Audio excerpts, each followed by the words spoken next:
So we need to run a case drain, a pressure, and a return back.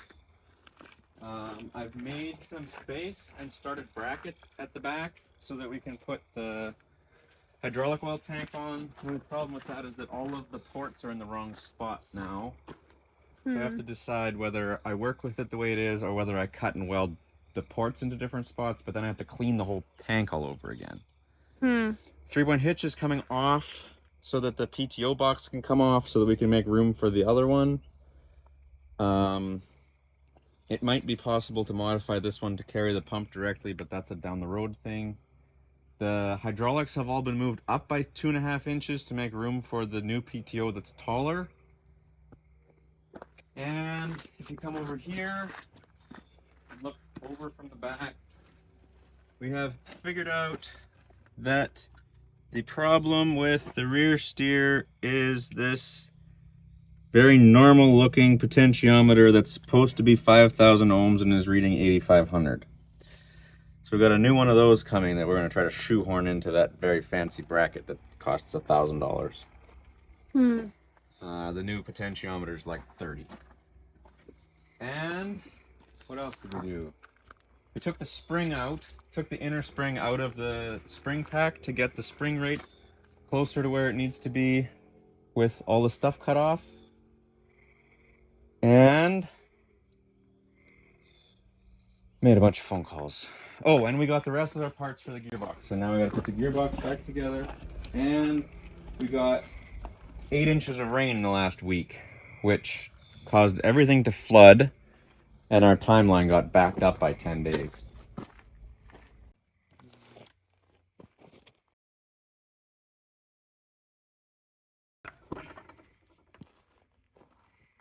It looks crooked. Look at this poor hurt thing. You killed it. It does look hurt. Poor thing. The poor little thing. The poor little thing is that hydraulic hose that got stretched and lost its sheathing. It actually didn't totally destroy the core that carries the oil, so I haven't replaced it yet. But it's somewhere near the bottom of the list.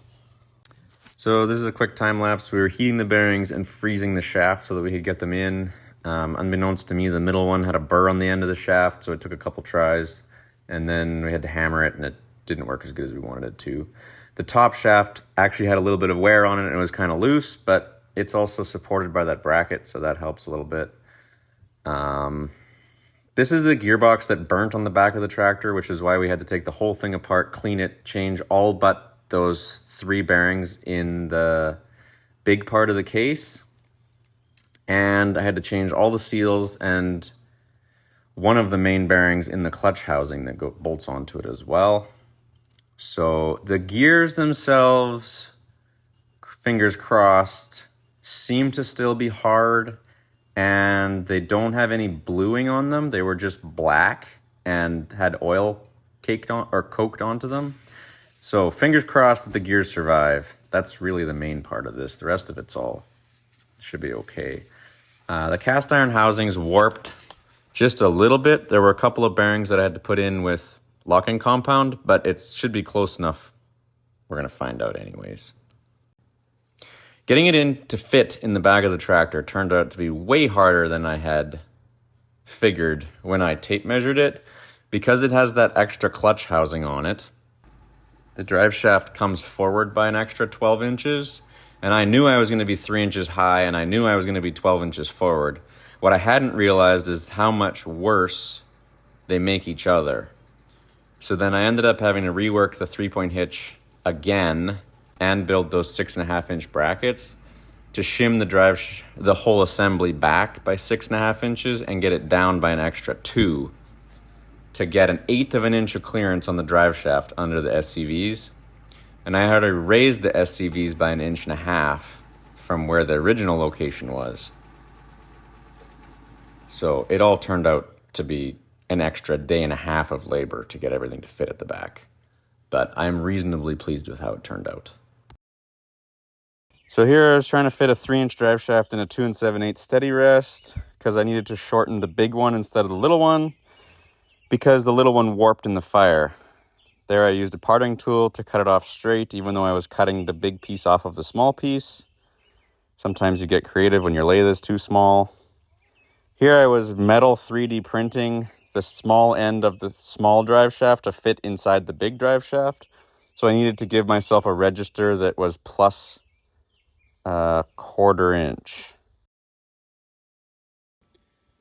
All right, so this is one of those 5 hours later situations. Changed the order of operations here, shimmed it back by 6.5 inches, and moved it down by an extra 2. Get our drive shaft closer to the right length, drive shaft angle, and clearance on the hydraulics. Well, this is buttoning up hydraulics.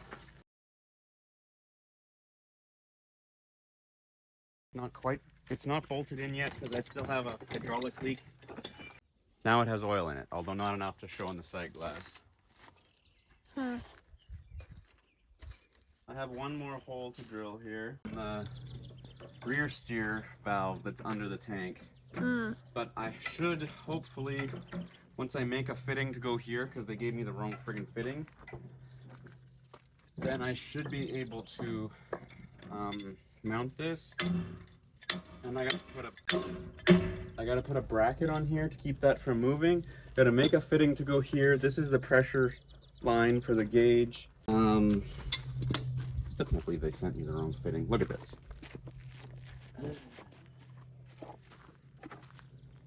This fitting is supposed to screw onto this fitting. No bueno.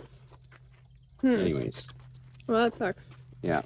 So I gotta finish buttoning up this hydraulic hoses and stuff. Then I gotta pull the tank off, finish hopefully getting the rear steer working, and then I can put it all together for the last time. But this needs to go here. No, this one goes to here. This one goes to here. Okay. And then I'll throw one more in just so you can see.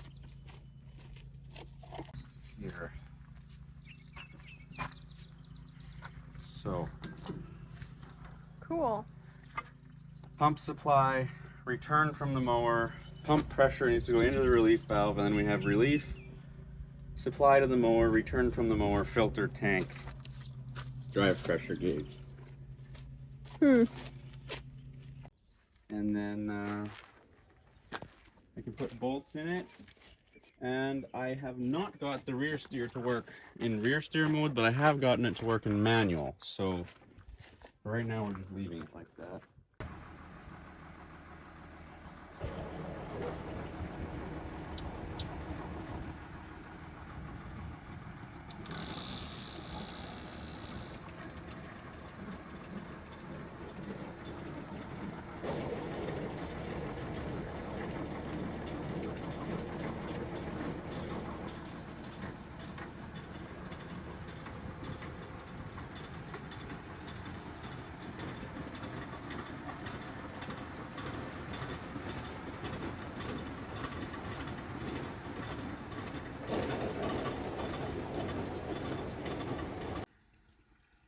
Ironically, the tank of fuel is like 8% the value of the whole tractor.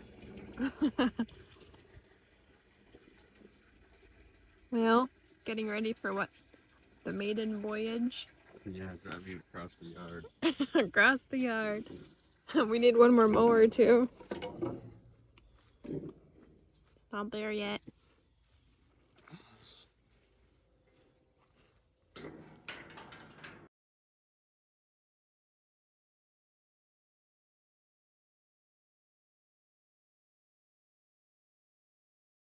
Thanks for watching. Like and subscribe if you want to see how we farm with museum equipment.